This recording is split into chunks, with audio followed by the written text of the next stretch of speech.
The Lake Elsinore Citizens Committee meeting. Thank you for showing up here.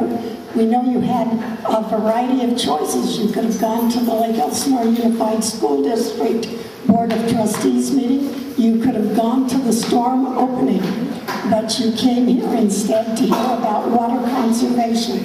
We thank you. In our audience, we have several distinguished guests. Nancy Horton from EVMWD. George Cambero from EVMWD. The district's general manager, Mr. Vega.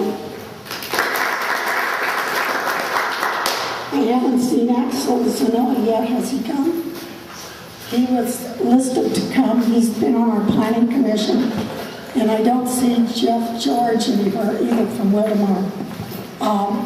Just briefly, the Lake Elsinore Citizens Committee is about 10 years old. It was started by Joyce Hortonell and Tom Franzen.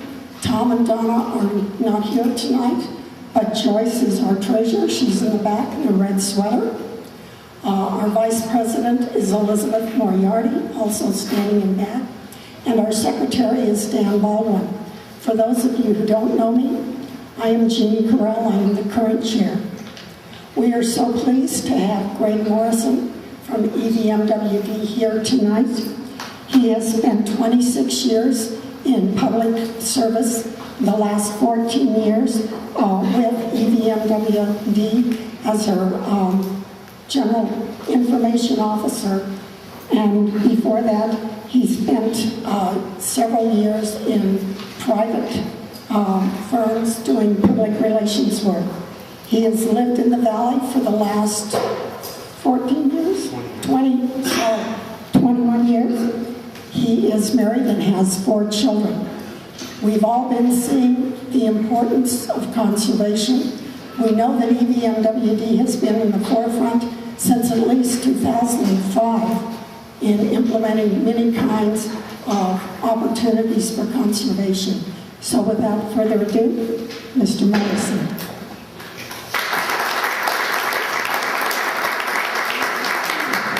Thank you, Jeannie. Can you all hear me okay? All right.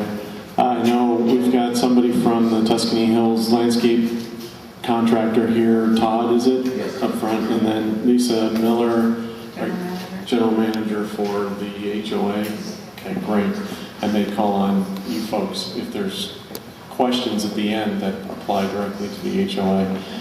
I also have here with me tonight my Water Education Conservation Specialist, Matt Conway. So he's going to be doing a portion of this presentation because I didn't want to come here tonight and talk about water supply and not give you some options and ideas on how to conserve water or use it more efficiently. So with that, I'll go ahead and get right into the presentation, and we'll try and go through the whole presentation as quickly as possible so you get the full context of what we're talking about here, and then we're happy to stay as long as you like and answer as many questions as we can tonight. So with that, Matt, would you mind advancing the slides for me? If I grimace a little bit tonight, please bear with me. My lower back went out on Sunday and it's still screaming at me, so I'm doing the best it actually feels better to stand than to sit, so I'll do that. So we'll get right into the presentation. Go ahead, Matt. So I just want to give everybody a quick overview of where Southern California's water supply comes from.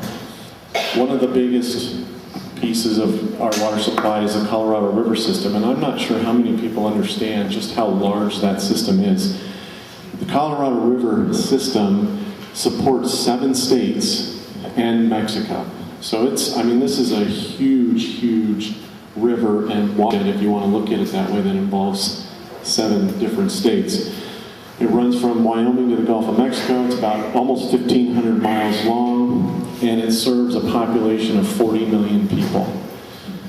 And if you think about that, there's almost 40 million people in the state of California. Granted, not everybody in the state of California benefits from the Colorado River, mostly Southern California. Some other little pieces to the Colorado River Basin. Southern Nevada Water Authority is important only in the sense that it gives you some perspective. as to what we're talking about here in Southern California, in that they take water off of Lake Mead. You've all seen pictures, you've seen the bathtub ring in Lake Mead, right? What that looks like. It's important because the Southern Nevada Water Authority has been trying to cut back on their water supply substantially, and they've done that through a huge program to take out ornamental turf, front yards, if you will, and they have reduced their usage by 100,000 acre feet within about an 8-year period. And just to give you an idea, when you say 100,000 acre feet, that's what we deal in. We deal in acre feet as a water agency. 1 acre foot is a football field, 1 foot deep, for context. And we, as EVMWD, sell 25,000 acre feet of water every year. So that just to paint a perspective for you of what we're talking about. Lake Mead is important. Sorry about that, breath in the microphone. Lake Mead has a couple of different levels that I want you all to be aware of tonight. Lake Mead right now, with the bathtub ring that you're used to seeing, is at about elevation 1080. It might be a little bit lower than that at this point, but not much. When it reaches 1075, its critical mass and the rapid rate of decline in the water supply in Lake Mead begins. Because Lake Mead is a lot like Canyon Lake, it's shaped like a V. So the lower it gets, the faster it goes away. One of the biggest things that surprised me when I was putting together this presentation is that when Lake Mead hits 1050, Hoover Dam stops producing electricity. I had no idea. I mean, I knew Hoover Dam produced electricity off the river, but I had no idea the dramatic impact it would have. Now, not only do we have an issue with water supply, but now there's an electricity generation issue that comes along with it, and how that impacts us here in Southern California, we have really no way of knowing at this point until that happens, and hopefully that won't happen. The elevation 1025 really depends, it goes to Southern Nevada Water Authority. They have intakes at certain levels. When it gets to 1025, they lose their second intake. They're spending hundreds of millions of dollars right now to build a third intake lower to be able to still take water out of Lake Mead for water supply, especially in an emergency. So they're building that as well. Then if we get to elevation 1,000 in Lake Mead, so that's not a lot, that's 80 feet from where it is today. Well, it'll only have 5 million acre feet in it. So remember, we're talking acre feet. It only has 5 million. It has an annual demand on it of 9.5 million. The math doesn't work. So the basin area, this 7 basin states, it's had a pretty good year. From a water year standpoint, it's still below normal, but it's had a pretty good year. Now let's take a look at California. How many of you have seen these pictures before? They've been all over the newspaper and in television. One is from 2013. This was January of 2014. And January of 2015 wasn't any better. So this is the Sierra Nevada mountains where we get the snowpack that fills Northern California reservoirs, where we get another piece of our supply. The governor back in 2014 had a statewide drought emergency, calling for 20% voluntary reduction in water use. This was January of last year, and statewide conditions continued to decline at the same time. And now we find ourselves about the same time last year, 2015, and you've all seen all over the newspapers and the televisions the governor issuing his executive order a few days ago, laying out even stricter restrictions on water supply and water use in the state of California. And we'll get to some of that a little bit later in the slide. So, just really quick then, we talked about Colorado River supplies. We have state water project supplies. Reservoirs across the northern part of the state are now between 30 and 40% of capacity. Some of them are almost dry. From a historical perspective, in the water industry, especially in Southern California, we believe that this is a new normal. We don't think that this is something that we're going to have big giant rains and we're going to get out of this drought. We truly believe that that the weather and water supply is cyclical, and we're in a cycle that's going to be much drier for many years to come. So we need to prepare for that and anticipate additional dry years to make sure that we can continue to provide supply. The state water project is at a 5% allocation. I'm not even sure it's at 5% anymore. I think it might be getting down as low as 3%. Each year of a drought makes it harder to refill the reservoirs, and at the time we were hoping for El Nino to kind of help us get out of this and provide some rain, and that obviously didn't materialize. And I guess a good way to put it is the longer we're in drought, and even if we got some heavy rains, it's kind of like deficit spending. If you keep spending $100 at a time and you're only putting $50 back in your account, you're going to run out of money.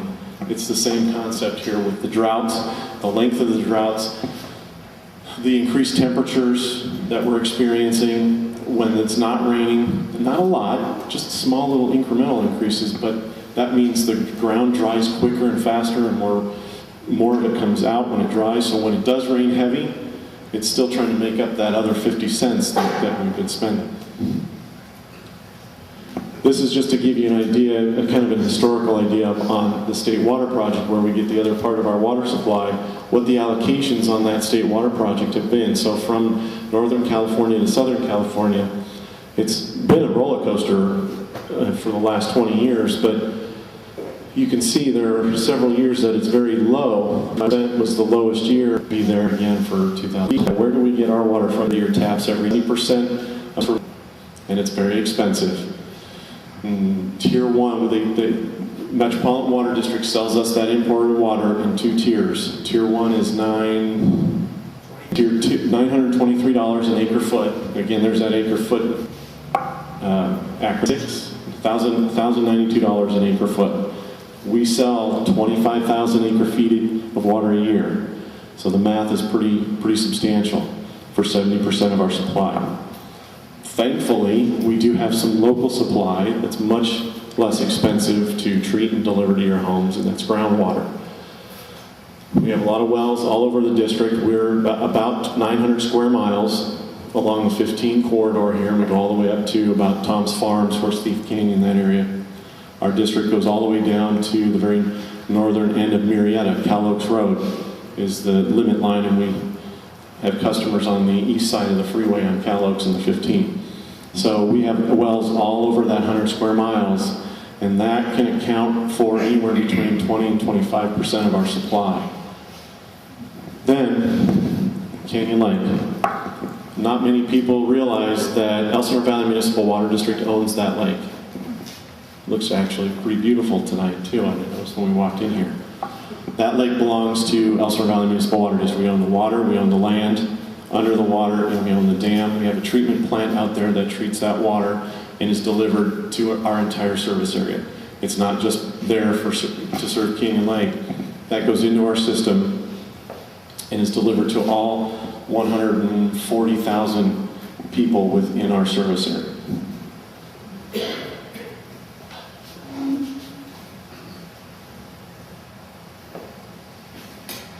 So really quick, what are we looking at here? Here's the 3 supplies that we're talking about: imported, local, and surface water, which we consider Canyon Lake, and taking it out to 2035. We have to plan 25 years ahead to be responsible with our supplies and our service, and to consider growth. We don't control growth.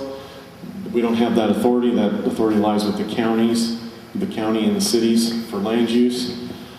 But we have to try and find supplies of water. And you can see as the demand, this dotted line goes up, we get to a point where we're looking at a supply gap out to 2035. We have to figure out, we have to look for new supplies of water. Can we find new supplies of water? Believe it or not, there's a lot of groundwater out here.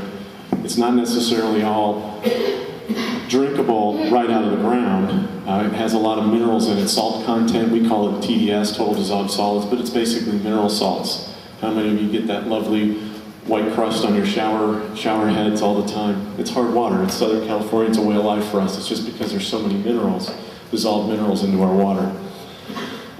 So in order to look at that supply gap and to continue providing water to our customers 25 years out and beyond, we need to try and create some new water. Well, what does that mean? Well, we want to do it so we can improve supply reliability. We want to decrease our reliance on that expensive, very expensive imported water, because I got news for you, that price is only going to continue to go up. We want to improve our groundwater management. We don't want to be pulling so much water out of the ground that we're doing what we call overdrafting, and so we're not giving the groundwater a chance to recharge when we do get rain. So we want to manage that supply as best we can. And then a big part of it is implementing water efficiency programs. This is just a quick snapshot at a few projects that we're looking at, what we call low-hanging fruit. Really quick, we can turn around and get this done within a couple of years. We're converting some wells that were originally used for agricultural purposes, but we don't have any agriculture in our district anymore, so we worked with the Department of Public Health and converted those wells to potable drinking water wells. We should have those online here fairly shortly, and that will help deliver additional groundwater that we haven't used before for drinking water purposes and be able to deliver that to our customers. We're doing that with a couple of different wells, the Palomar wells, replacement, the Barney wells, similar type projects. We did something called the Tuscany Hill Sewer Junction. Basically what that is it's a tie-in down at the end of at the bottom of the hill here. That basically allows us to generate additional recycled water. And I know that there's several developments around here. Does Tuscany Hills use recycled? No, they don't. I should know that. Shame on me. Right. Recycled water for irrigating all of the green belts and everything that are out there. This junction will help us generate additional recycled water for the areas that can take it instead of using drinking water for that type of irrigation. And then we're just doing some pond lining, basically helps us store that recycled water without it evaporating or seeping in. Executive order. There's slides. But I mentioned earlier, it's a statewide reduction of 5%. In 2004, he declared the state of emergency and asked for 20% reduction. Basically, it's not 45%. Basically, what he's saying is, look, we're going into even more of a severe drought. I'm adding 5% on top of that 20%. Basically, what he's saying. It applies to all the CI, there's commercial, industrial, and institutional, and residential customers over everybody throughout the state of California. He's focusing also on underserved communities, kind of disadvantaged communities, if you will. He's not the only player making us economically disadvantaged. Why to go to a budget-based rate structure? You all have been rate structure with Elsinore Valley Municipal Water District since 2009. For any of you that have been in the valley longer than that, Elsinore Valley Municipal Water District has had tiered rates for several decades now. We were kind of on the forefront of that 25, 30 years ago when we implemented that.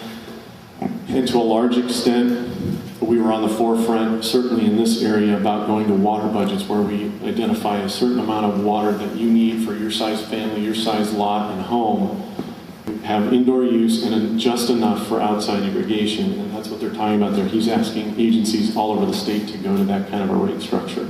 Because believe it or not, it's not that popular throughout the state. And then several years ago, the state adopted a model landscape ordinance that was passed down to counties, and counties adopted their version of a model landscape ordinance. And basically what they said is if the county wants to adopt something different, the only way they can do that is if it's more strict than the state model ordinance. They can't do something less than the state model ordinance. So the county adopted their model ordinance that basically was identical to the statewide one, and then those were adopted by individual cities as well by reference.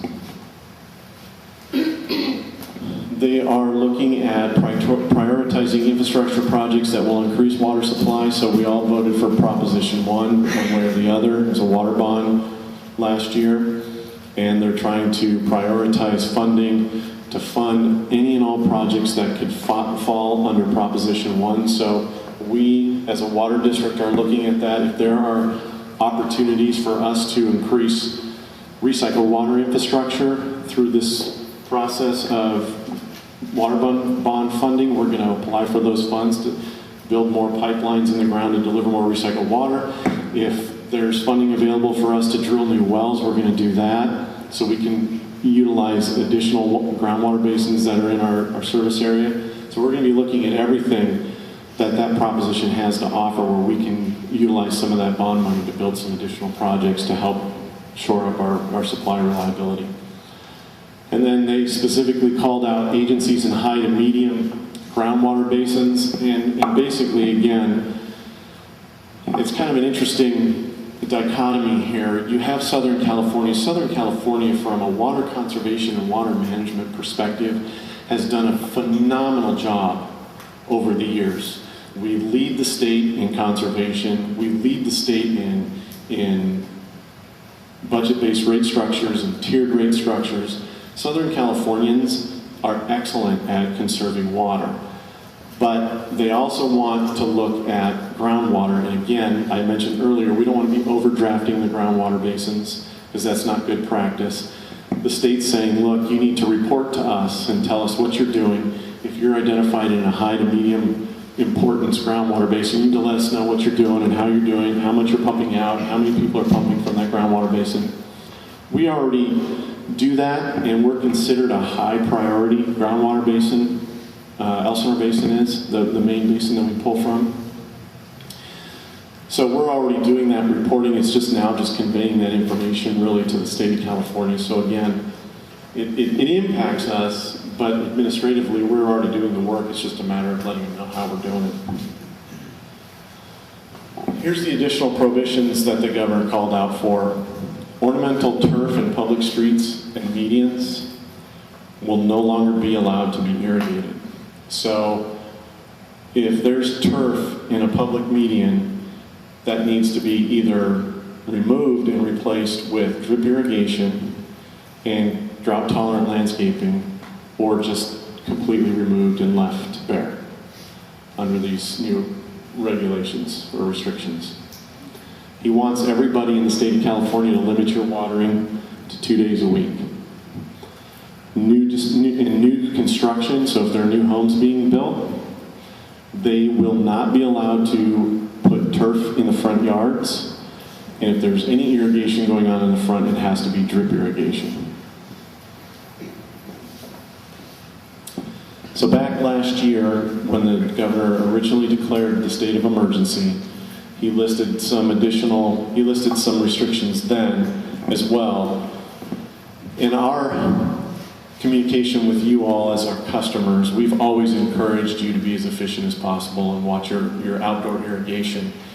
So we were doing pretty good because we're always encouraging our customers to do these things in the first drought stage. We're always kind of in drought stage 1 as a practice because we want our customers to be efficient. So full loads of laundry, it's the normal things that are out there. Well, when he declared the state of emergency last year, the only way we could comply with one of the requirements was for us to go to drought stage 2. And when we did that, we sent out mail to all of our customers, bill stuffers, etc. Matt's got a copy of the postcard here. We have a lot of information for you here today to pick up if you'd like. That lays out what we needed to do under that original state of emergency, and that was reducing our watering times for everybody outdoor irrigation to 3 days a week. At this point, the regulations are not final. The state board is going to release those on April 17th for public comment, and they're expected to vote on those additional prohibitions early in May 5th or 6th. Once that happens, those restrictions that I mentioned a slide or two earlier, especially watering 2 days a week, that's what we're going to be stuck with, and that's what we're going to need to do. So just to give you an idea of California-friendly landscaping and what that means from a dollars and cents standpoint, and what it means from my perspective as the guy that mows the lawn and takes care of the front yards from a labor standpoint. So you can see this, I don't know how well people can see it in the back of the room, but we also have handouts that show this exact same slide here, so you can take a look at it later. But basically what you have is, I promise, it's not Photoshop. These are 2 houses right next to each other in our service area. And we run a competition in our service area for homes competing by doing drop-friendly landscaping in their front yards, and this is one of our award winners. Does that look like cactus and rocks to anybody? Absolutely not. These are all California native plants. They're absolutely gorgeous. If any of you have come down to our headquarters over the last several months, you can see we converted the whole front area of the building to drought-tolerant landscaping. It's all in bloom, beautiful, vibrant colors, deep dark greens to light greens. It's absolutely beautiful. And you can see the difference in water use. This front yard uses 6,000 gallons of water a year. The other one uses 50,000 gallons of water a year. And guess why? That turf. That darn turf just loves to drink water. So, and here's my point. 80 hours versus 15 a year, I'll take it. Absolutely. Is this part yours? So let's skip a couple of these. We have all of this information in flyers that we'll give you. These are just some websites. So I'm going to turn this over to Matt and let him talk about some of the rebate programs that we have for y'all to help you fit into this new regulation being passed down by the state. So Matt will go over all of that with you. And remember, don't worry about writing everything down. We have plenty of materials here for you to take home with you that have all the information on it. Thank you, Greg. Good evening, welcome. Like Greg mentioned, my name is Matt Conway. I'm the Water Efficiency Education Specialist for Elsinore Valley Municipal Water District. If anybody has any questions on our rebate program, things that you can do, please come. You can contact me about anything. Some of the residential program rebates that we offer, the first one is our big one that a lot of people know about. It's the turf replacement program. What that entails is taking out your grass and replacing it with that drought-tolerant landscaping like he showed you in that picture. We were at $2 a square foot. The board said, well, how can we make this program more effective? How can we get people's interest? So we decided to raise it $1 a square foot. So for Elsinore Valley Municipal Water District customers, you get a $3 per square foot rebate for taking out your turf. That's front yard, parkways, backyard, side yards, it doesn't matter. The website that's on there is westernturfreplacement.com. That's where you need to go to fill out your application. The application needs to be filled out and submitted before you start your project. So if you've already done it, unfortunately we don't do retroactive rebates, but if you still have areas that you need to do, feel free to log on, fill out your application. If you don't have internet access, you can contact me. I can give you a phone number for the program administrator. He'll be helpful to walk you through the application online. This one right here, for residential customers as well, there's a free voucher. It will give you 25 free sprinkler nozzles. These sprinkler nozzles are very efficient. They have a good distribution, which means they put water out the same amount, regardless if it's a corner or a half, if it's 10 foot or 15 foot. It puts water out the same amount per nozzle. A lot of sprinklers that you may have in your yard now, Rainbird or Toros, they're not matched on that. So you'll be watering your corner sprinkler and your half sprinkler for 10 minutes, but that half sprinkler is putting out more water than that corner sprinkler. So these take that into account and they're matched across. So free sprinkler nozzles is the website you need to go to. You just fill out your account number, your last name. It'll print you out a voucher. It'll also give you a list of questions or problems on that. You can mail so that then you can count your sprinklers, figure out how many you need, and go to that respective store that's on voucher nozzles.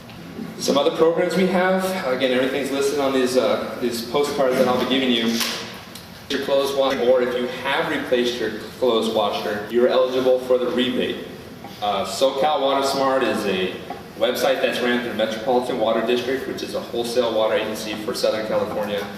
They will allow you to go back 1 year and still get your rebate. So if you've changed out your clothes washer recently, it's $150, and that'll be coming to you in a check. You have to have a receipt to... Yeah, all of the rebate programs that I'm going to be mentioning right now require receipts and a copy of a water bill. It doesn't have to be your most recent, it can be from a couple months ago. If you need a copy because you do it electronically, you can call me, I can print you out a copy of a water bill and send it to you so that you can go ahead and take advantage of these rebates. The other one is high efficiency toilets. It's $100 per toilet. So if you have 3 toilets in your house, you can get $100 per toilet for a total of $300.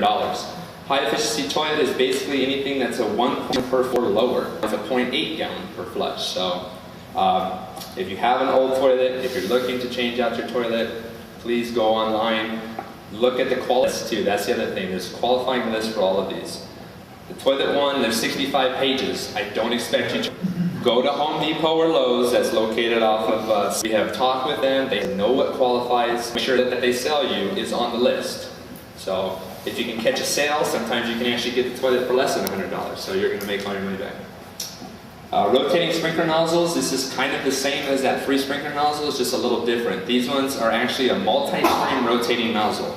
They do very well on slope applications, so if you have a slope that's being irrigated by spray heads and you're noticing a lot of erosion or runoff, I recommend changing out to these nozzles. Again, there's a qualifying list online. We can print it out for you, send it to you. I can tell you there's local irrigation supply stores here in our service area that know about these programs and they stock this stuff for you. So I can give you those addresses and locations. It's $5 per nozzle. The minimum is 15, there is no maximum. So if you need 100 nozzles, you can get 100 nozzles at $5 each, that's a $500 rebate. Next is a weather-based irrigation controller. This is kind of newer technology. Some people have heard about it, some haven't. First is it's a controller for your sprinkler system that comes with a separate device that will actually shut your system off when it's raining automatically. It will adjust the amount of minutes that it waters based on temperature outside. So if it's cold outside, it'll reduce those minutes. If it's warmer outside, it'll increase those. And this one actually is programmable for what's called a rain delay. There was another restriction that was passed that we didn't quite touch on, and it was that you cannot irrigate 48 hours after a rain event. So it just rained on Tuesday, so I'm hoping nobody irrigated until tomorrow. Huh? Oh, you didn't get rain up here? No. Okay then. Some people did, some people didn't. I know yeah, where you are in our service area. This controller will allow you to go out there and allow you to set a rain delay for 48 hours. So your controller will not irrigate, and then it will resume its normal schedule. So it's a pretty cool feature. It's $200 rebate, up to $200.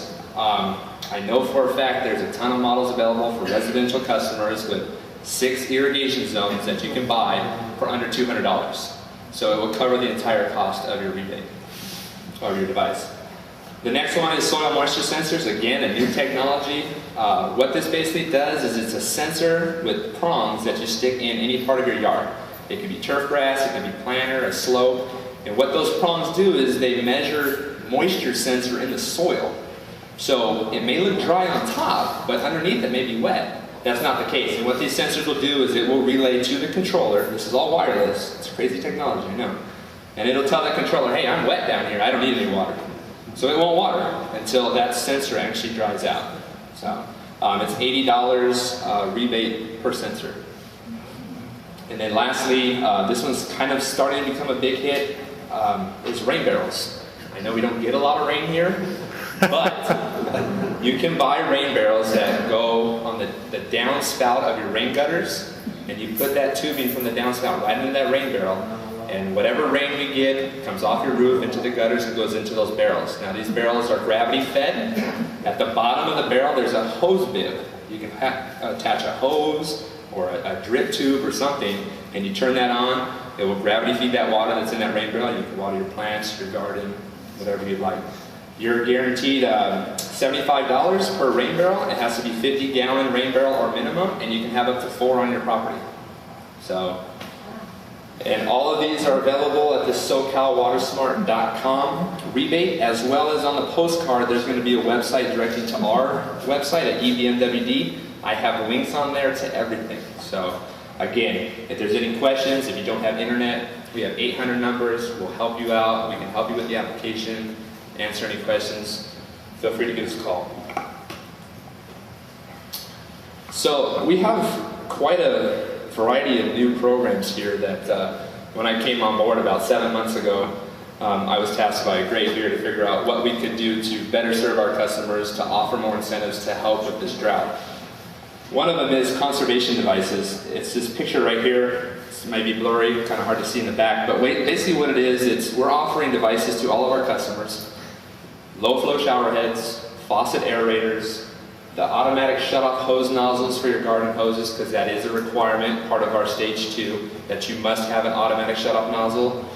And if you want to wash your car in your driveway, you need to have that on there as well as just a bucket. So if you're irrigating with the hose, it's got to have a shut-off nozzle. So we're giving these away completely free. There's 2 ways to do it. One, you can come down to our headquarters on Cheney Street during normal business hours, walk right in the door, fill out a little form with your name, address, and the receptionist lady will give you a bag of goodies. It's got 2 shower heads, 2 hose nozzles, 2 faucet aerators. This little red one here is actually a 5-minute shower timer. It's got a suction cup on it. You suction cup it on your shower. When the sand runs out, 5 minutes is up. So, yeah, if you've got young kids, teenagers, or even yourself, it's a great game. They like to play, hey, can I beat the clock? So, and then this little packet here with these little blue tablets are actually dye tablets. They go in your toilet and tank, and it'll turn all the water blue, and then it'll check for a leak. So when you put those in there, you let it sit for about 10 minutes. If any of that blue water flows from the tank to the bowl without flushing it, you have a leak. And a lot of times you can't hear them. And that's the #1 cause of leaks and high water bills is actually that little flapper in the toilet. Does it sit all the way? Or like Greg was mentioning with our water, that calcium eats away at that rubber. And sure enough, that water will just be seeping by and you'll never see it, you'll never hear it. So again, completely free. Another thing, landscape classes. We were only doing it twice a year. We had such a high demand for it. I said we're going to do it 4 times a year. So we're doing it every 3 months. The next one is May 9th. It's on a Saturday, and it's being held at our district offices on Cheney. You can register online, or again, you can give me a call. I'll reserve your seat. You can bring yourself, friends, neighbors, family. We have a good time. I provide you with some nice snacks in the morning, coffee, trying to keep you guys awake. It's a 4-hour class. You don't have to stay for the whole time, but it's a lot of good information. So May 9th is online when the next one's come available. Next is a drip conversion rebate. This applies to any areas that have spray head irrigation. Now, if you are taking advantage of the turf replacement program, one of the requirements is you have to convert to drip. So you can't do both. I'm not going to let you double dip on the rebates. So if you do the turf replacement program, but you're like, hey, I still got my flower beds on the perimeter, I want to change those out to drip, not a problem. That's what this rebate is for. Slope areas. If you have a huge slope with spray irrigation, you only got 4 fruit trees that you want to water, take all those spray heads out and convert it to drip. Main source right to those trees, save a lot of water, save a lot of time, that labor hour from having to go on that hill and weed it from those spray heads, eliminate all that. We're doing 25 cents a square foot up to 2,000 square feet. That's a total of $500 rebate. If you take out 2,000 square feet of spray head and you put in drip and it costs you $200, you'll be getting $200. So, not really allowing you to make any money, but we're willing to pay you up to the cost of your materials to get the project done. Pressure regulating valve. This program I haven't really had much success with. I don't know why. I'm still trying to figure it out. I don't know if it's people don't know what it is or it's just too expensive to install. What this is it's a valve that goes before the water enters your house, after the meter, but before it goes into your house, and it brings your pressure down. The reason why that's good is because your irrigation valves, your sprinklers, your shower heads, washing machines, and water heaters operate at a certain pressure. If you have too much pressure going through there, it's just wasteful. Your sprinklers will be misting, you'll hear vibration in the walls, your water heater is going to start to go bad, your washing machine is going to go bad. So installing one of these devices will give you a $100 rebate. Pay for the cost of the device. Whether you go to Home Depot, Lowe's, a plumbing supply store, they'll pay for it. You just have to have a licensed plumber install it. Application, like I said, guidelines and everything's online. We can print it out and send it to you. But we're going to be doing a mulch day giveaway. Tentatively scheduled for July sometime. Again, we'll let you know in your water bills and your water logs and all that information when it's going to be and where it's going to be and what time. It's going to be a first come, first serve. We're going to be giving away free mulch. Mulch is a great thing to put down in your planters, cover that bare dirt, help retain that moisture in the soil. It also helps it biodegrades in the soil, adds nutrients to the soil. So again, that's something else we're doing absolutely free for you guys. Come and get mulch, no problem. Timer upgrade rebate. As part of that weather-based controller, I started mentioning about that sensor that shuts it off when it's raining and adjusts your minutes and so on and so forth. If you have an existing timer now, but it does not have that, and it's capable of handling that, you can buy one for both controllers if you have one in front and one in the back, and we will give you $50 per sensor. They make just a rain sensor. It just shuts it off when it's raining. It's a huge savings, a great idea. $25 at Home Depot. It install almost on every controller that's out there. So we will rebate you that $25. You can do one for the front, one for the back, whatever. Next, I see this gorgeous swimming pool out here. It does not have a cover on it. But if you guys have a swimming pool at your house and you want to buy a pool cover, help with evaporation, help with adding chemicals, keep the leaves out in the wintertime or fall, we'll give you $50 rebate for a pool cover. Solar rings, I guess they're becoming a big hit. I know nothing about them personally, but I've got a lot of rebates with solar rings. They're little circular rings that you put throughout your pool. Again, it's a flat $50 rebate. And then lastly, this is a fairly new program. We just kind of changed the name. It's a residential water use evaluation program. What this is we have a contractor that we will send out to your house or your business, and they will do a complete in-depth evaluation of all of your water, from the meter to your house, inside your house, outside your house, every valve, every sprinkler head, check your settings on your timer, help you make adjustments, give you recommendations. Whatever you need, they will come out and they'll do that for you. It is completely free. You don't have to pay anything for it. I mean, you have somebody come out and do that, usually they're charging $75 an hour to come out for an evaluation. We will do that for you absolutely free. And in those recommendations, everything that they recommend, we have a rebate for. So they recommend it, you can go ahead and take advantage of that, take advantage of the rebates, and it's kind of a win-win now. Again, our website's going to be on the flyers, so. Then lastly, for commercial properties, the building we're in, your HOA, if anybody has a business, knows people who have businesses, there's also rebates for those. They're a little different because they're a lot larger. So for example, on the free sprinkler nozzles for residential it's 25, commercial it's 100 per meter. How many meters do you guys have out here? How many? 67. 67 meters and 100 nozzles per meter for free. That's 6,700 nozzles for free. For free. We're already taking advantage of them. See, there we go, already on board. And there's turf removal rebates for commercial. Yes. too. Turf removal for commercial is only $2 a square foot right now. And it's first come, first serve, so. We're already on it. There we go. Because I know I was driving up, coming here, and I was like, wow, the street meeting's got a lot of turf. Toilets, we have, I don't know what kind of toilets we have in here. We have the water saving toilets. See, they're already on board, I like it. Anyways, anybody else out here that has a business that may need a new toilet, we have a free urinal flush valve replacement program going on right now for the urinals. I was actually just at Lone Star today, eating dinner. When I had to go use the restroom, realized they've already taken advantage of it, so it's getting out there. Again, this is available at SoCalWatersmart.com. They process all the commercial rebates as well as some of our residential rebates. And with that, we'll answer any questions you guys have.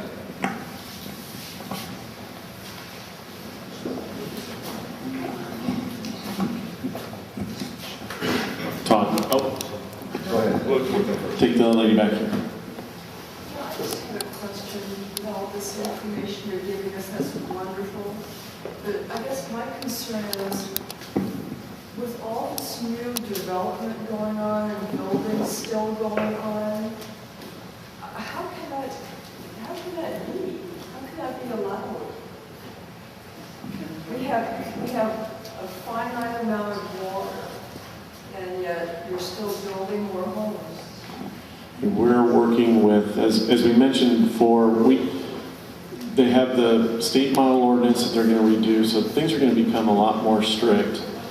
We have our own landscape ordinance that we're going to be adopting as our board of directors will be adopting that's much more strict. Basically doesn't allow any turf in the front yards. We don't, again, like I said, we're not the land use authority. We're working with the cities, letting them know what we're trying to do to reduce the demand for water with new development. Some of the builders are responding. You'll see some of them, certainly in Canyon Hills, they have some models that don't have any turf in the front. But we need to get that message out a little stronger with the city, so when developers come in, they understand the restrictions. Developers are not going to have any choice when it comes to the state restrictions either. So we're working with the cities to try and address that issue. Then the other piece of it, again, is the homes that are already here. I mean, we need to look at the homes that are already here, all of us, to be as efficient as possible too. It's, I heard an interesting statistic this morning. We had watched a webinar, and a gentleman from the Farm Bureau was talking about the drought and who's taking the biggest hit. And his point was that really everybody's taking a hit. Agriculture's taking a hit, residential's taking a hit, and he broke down the water usage in the state. 50% of the water used in the state is for environmental considerations, 40% goes to agriculture, and 10% goes to urban use. So that kind of gives you an idea of how it is. I know it's not a perfect answer to your question, but that's really all I can say tonight. Wow, we've got a lot of hands. Given those statistics, if you got 100% compliance on things like the landscaping and all the other conservation things you talked about, what impact does that really have on the drought statewide? It has, believe it or not, it actually has a very big impact on the drought for us locally, for our supply management, but it also has a big impact on the drought for what water that we take off the Colorado River and the water, very little water that we're going to get from Northern California. When we're all doing it, it actually makes a very large impact. But if it's all just 10%, if we all left the state, it'd be a 10% difference. What can these things do? Less than 1%? It doesn't say, I'm not against conservation, I'm all for it, but what's going to really solve our problem? Because it doesn't seem like these things are. Well, that's why when you look at the 25% reduction statewide, that's a big chunk. And if we could reach that goal, that would make a huge difference in the water supply. And it's just a matter of trying to use water more efficiently at that level, so when we do get rain and snow, it lasts a little bit longer. That's the best I can do. Gentleman back here, sir. What determines your tier? Is it per capita or what? What determines your tier, we started out with a formula, water budget actually, not your tier, but your water budget. And we said, we're going to give everybody, we're going to assume that the base customer in our service area is a family of 4 on an average size lot. I'm not your tier when you're paying for the... Oh, I'm sorry, okay. So the question was, what determines our tier for Metropolitan for that expensive imported water? It's a certain amount of acre feet. They allot us X amount of acre feet to buy per year, and when we go over that, we have to start buying that tier 2 water.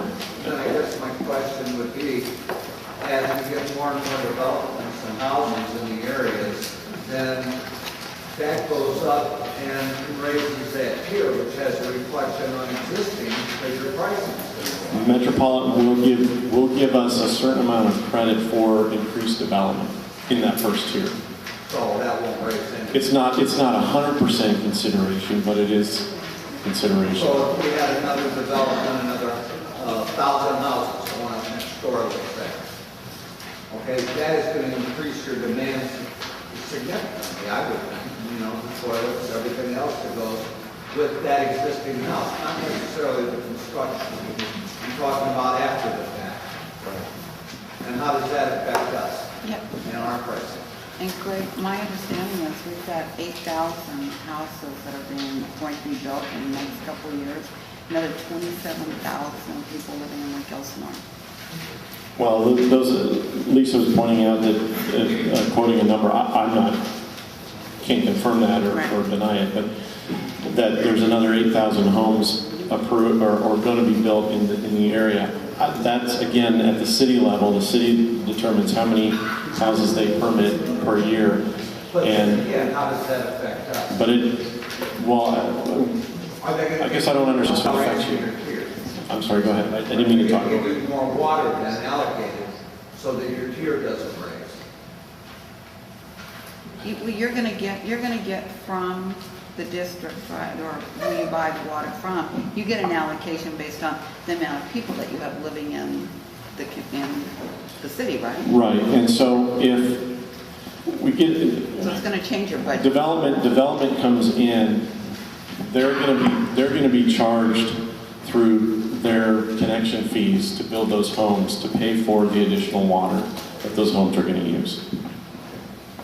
Plus your budget will change too, because you'll get a higher allocation, correct? Well, our budget will change. Well, At this point, in this current situation, that's not the case. Well, then your tier will go up. You'll have to pay Potentially, more. the tier will go up. If you're not in the business But to give us water for free, so that is going to then have a reflection on our bill. No, growth does not have an impact on existing ratepayers. New growth pays their own way. So, through their connection fees for building additional wells, et cetera, infrastructure, they pay for that. I can talk to you more. I don't want to get stuck on one subject. There's a gentleman here. Yes, sir. You mentioned that Governor Brown has brought in Proposition 1. Have you learned yet how much money that you're going to be getting to help on your rebate programs and other stuff? It doesn't really work that way. The Proposition 1 was a water bond, and that money, the state bonds and creates those funds. The state then develops criteria under the different categories of that bond. So environmental restoration is one category, water supply is another category, water distribution and infrastructure is another category, and they determine criteria for us to compete with other water agencies statewide for those funds. It's not an automatic, we're not guaranteed an automatic dollar from that bond. We have to have a project that is competitive with other water agencies statewide for them. Projects. I'm sorry? It's only for projects then, right? Yes, to build infrastructure to increase water supply or reliability or delivery. The gentleman in the back. Yes, thank you. Maybe I can step back just a little bit on converting to approximately how much would it cost, say you had 5,000 square feet of landscaping, how much is it going to cost you to convert that? Based on all the products, so that saves a tremendous cost. So on average, we're seeing about $2 with drought tolerant. Square feet, it's going to cost me. Well, rebate is $3 a square foot, so you're ready for beer. When do you want to start? Yeah, but the rebate is still up to $3 a square foot. So if you can get it done yourself, the $285 will basically be covered by the rebate for drought tolerant landscaping. How fast do you think you recover that $1,000 from water savings? The $1,000 from water savings? Correct. On your bill, yeah. I mean, talking 4 years, What's the payback? 5 years. What's the payback on the conversion? Yeah, and the projects basically haven't been in long enough for us to calculate that. I mean, they've only been in for a few months, so. But my point is you will recoup your money that you put out eventually. Yes, I just don't know what that exact number is. I have a question. But Why is it that they will not cover artificial turf to replace with artificial turf? They will. They will? When did they start doing that? that was back in October. Okay. Because prior to that, they were not. That is correct. Okay. Yes. Will you have a meeting pretty soon also with, let's say, business owners to educate, to have rebates for business? $200,000 concerns. I did that, you know, so I'm kind of stuck in that. Is that 25%? Is that business that you have to lower their percentage of users by 25%?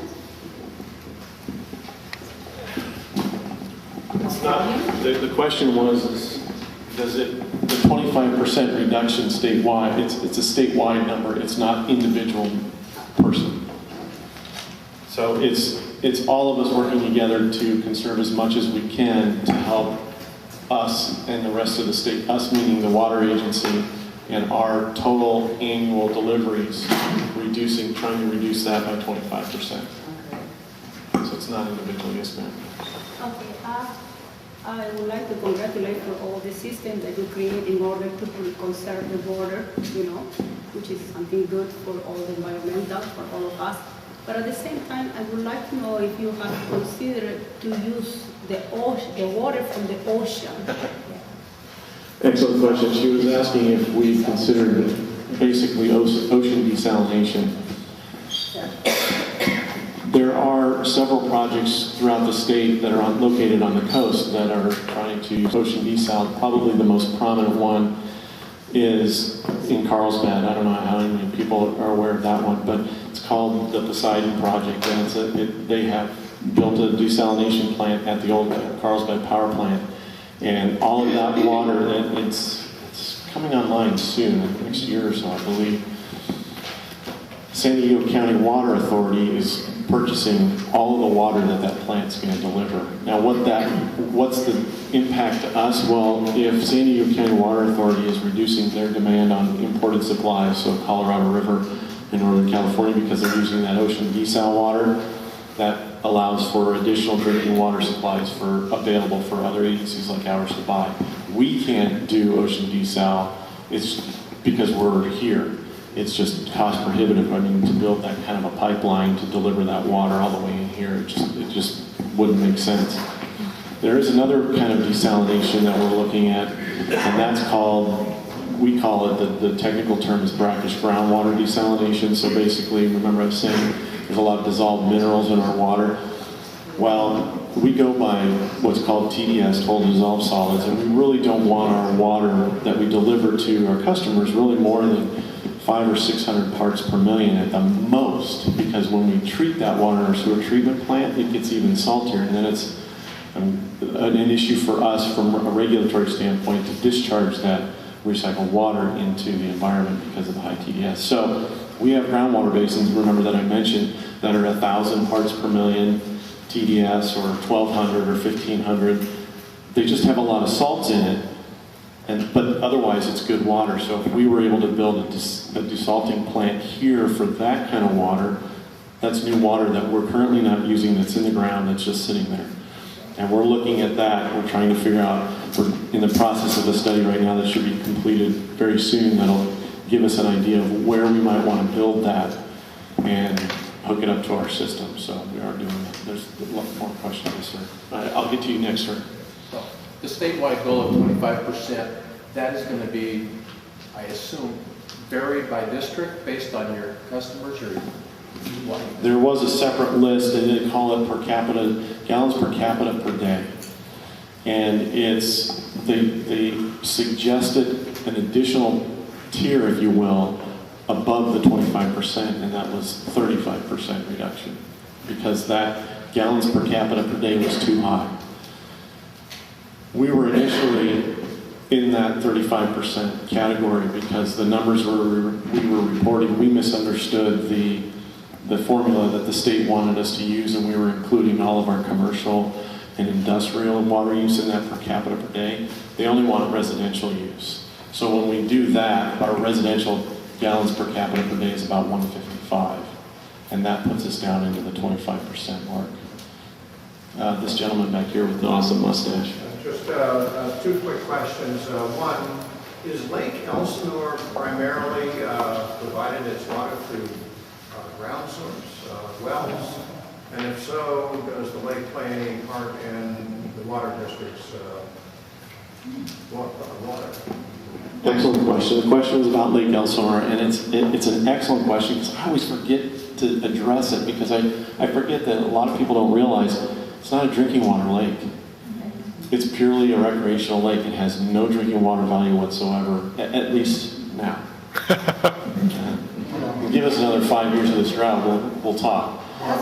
Essentially resident, It's never been, right. It's never been a drinking water lake. It's always been a recreational lake. It has, talk about TDS, but it has high nitrates and high phosphates in it. It's just there. It's really kind of an environmental benefit and a recreational benefit. So we actually, there are 3 wells that we call them the island wells. There's an island that creates 2 coves on the south end of the lake. The state of California built these wells years ago and went over to us in the city of Lake Elsinore. We took those over. Only 2 of them still work. And the water that it pulls out is from a very shallow aquifer. It's about 78 degrees. It's not drinking water. It matches the quality of water that's already in the lake. So to try and help maintain that lake as an environmental benefit for the fish and the birds, etc., they use those wells to put water in there. We also, Elsinore Valley Municipal Water District, generate about 5.5 million gallons a day of high-quality recycled wastewater that goes into the lake because we don't have the infrastructure to deliver it yet outside to commercial developments, etc., to use on for irrigation. So right now, instead of sending it down to the ocean, we send it to Lake Elsinore. Yes, sir. I live in Tuscany Hills. If I contract with someone next month to do my lawn in this less water reliable usage environment, will the Tuscany Hills Homeowners Association automatically okay that? That's Lisa.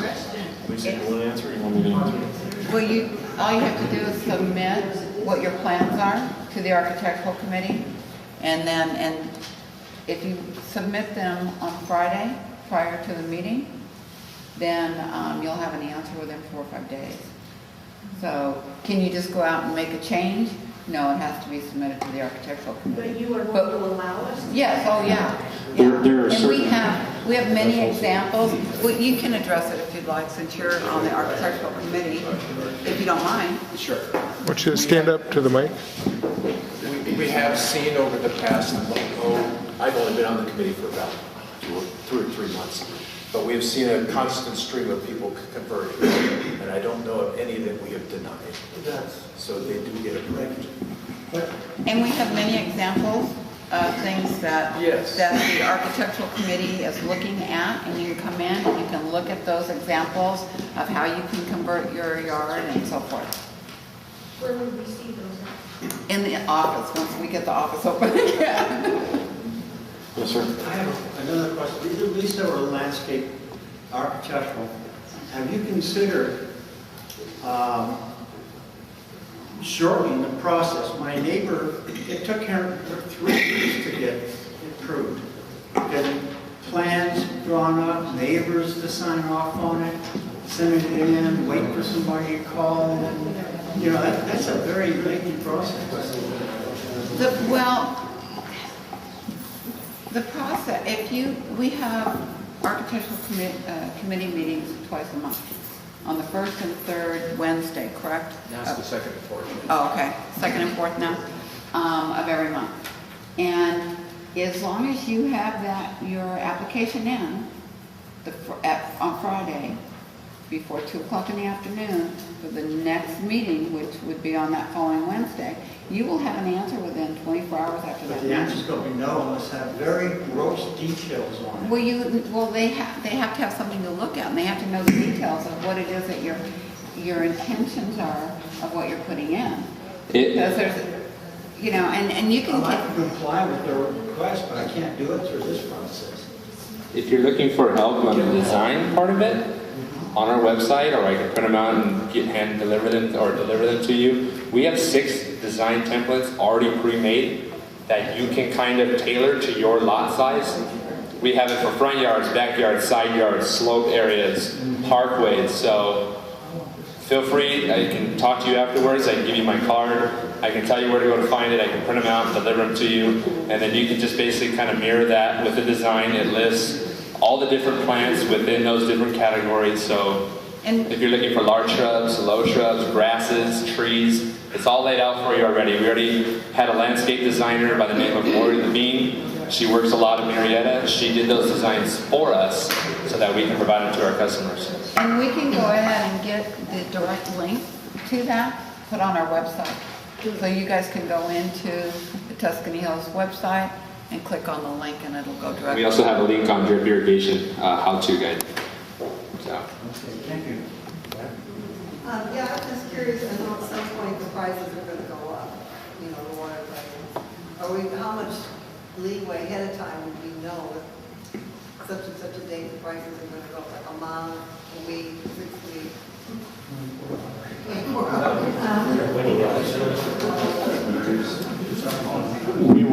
We have to issue our proposed rates for the new fiscal year 90 days prior to adopting them.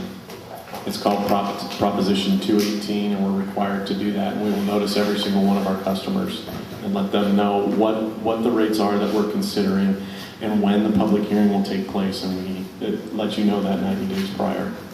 We get to vote on it? No, because you're not on our board, but if you come to our board meeting, if you have a concern or want to voice your concerns, you can certainly submit a letter or attend the public hearing and voice your concerns directly to our board. So then we can figure in 90 days, the rates are gonna go up. If they could, yes. Yeah, this is related to that question.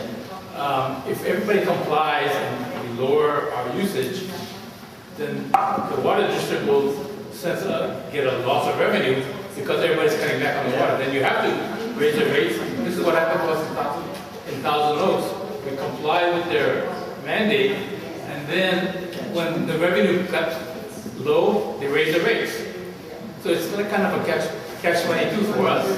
Well, we try to strike a nice balance between the revenue that's coming in versus expenses. And we've actually, over the last couple of years, have trimmed our expenses substantially, eliminating positions, reassigning positions. So the board of directors that's publicly elected tries to strike that balance between income and expenses the best that we can.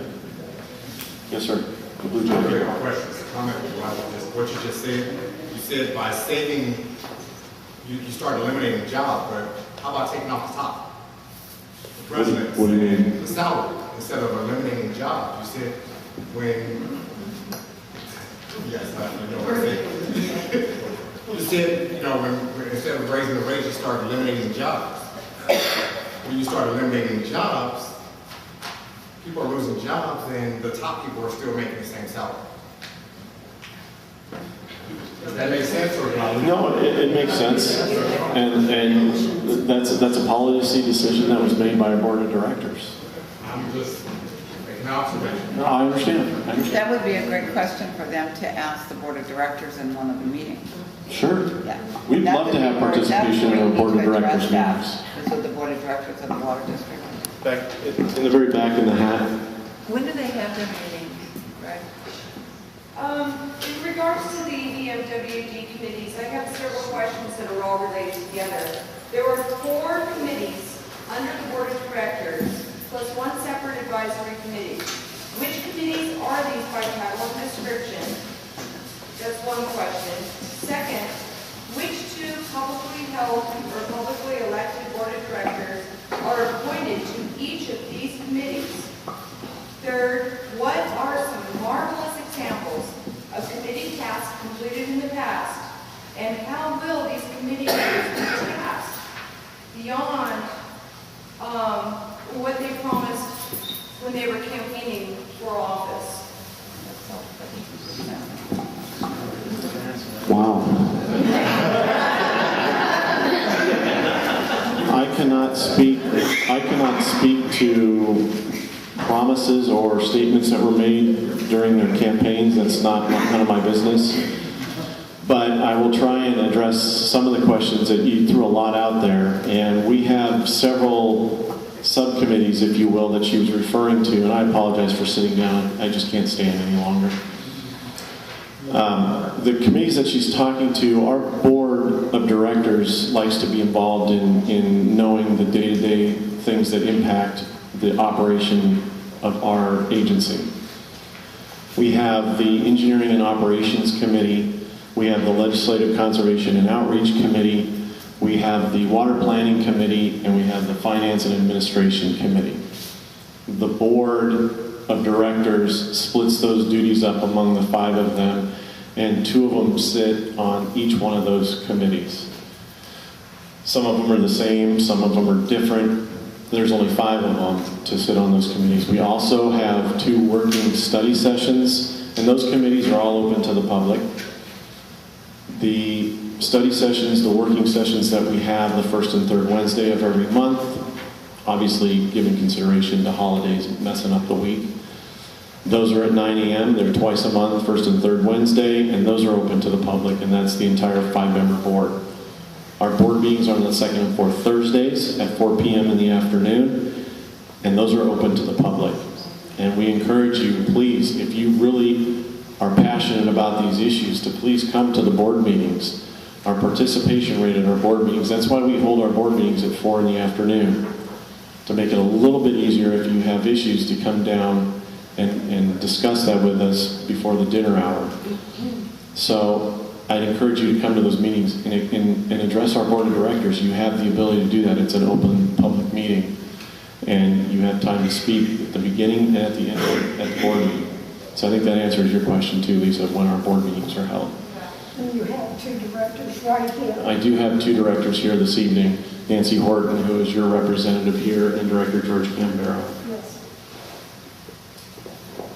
Yes, ma'am. Yeah, I just have a question about how you determine the square footage, if you're going to take your turf out. Do we tell you what it is, or do you look at our... So how it works when you fill out the application, you do the preliminary numbers. Once they get that application, they will actually send somebody out to your house to remeasure that, to verify what you're putting is correct. Sometimes it may be over, sometimes it may be under. If you're under, it's obviously to your benefit. Once you're done with the project, they will then come out again, after everything's done, remeasure the area, and then they'll calculate your rebate based on that number. Those 2 numbers should match. So ballpark it, I would say ballpark on the high side, just so when they come in, they say, okay, you're actually at 1,500 instead of 1,600. You know, it's not going to be too big of a shock. So do the best you can. They will come out twice, though, to verify that measurement, square footage. Well, how accurate is that square footage of your water bill? That is up to you as a customer to... Put that on my bill either. I know, it was just it was a number that was associated with single-family residents. If you have a discrepancy, we have a variance program where you can get that number adjusted so that it will be correct on your bill, and based on how high or how off we are in regards to any adjustments, that's up with the customer service department. But you can go ahead and dispute that number all you like. Is your agency familiar with the irrigation system Netafim? Yes. We have that in all of our demonstration programs. It is encouraged. You don't have to use that. Our drip conversion rebate, as well as the turf removal program, you do not have to just use Netafim. It is encouraged for 2 reasons. One, it's already pre-perforated. It's every 12 or 18 inches. And 2, each emitter is regulated. So every single emitter, regardless if it's right by the valve or 100 feet away, you're getting the same amount of water at that emitter. So it's a good system. It is a great system, yes. I've heard of it being used under turf. There is a Netafim product that is being developed still for subsurface irrigation for turf. I have the owner of the company hounding me to have us do a site to see if it works. It's just trying to find a site that would allow that. Let me comment on that. But quite frankly, when it comes down to turf's not an option. And the state regulations are dictating that. The governor's dictating that. The state board's dictating that. Turf is just no longer an option in Southern California. I just wanted to comment. We've been told that all the model homes over at Audie Murphy have this system for their turf in their front yards. That's yeah, and unfortunately that's not in our service area. That's an Eastern Municipal Water District service area, and I'm not familiar with that particular development. I want to thank both Greg and Matt for their in-depth information.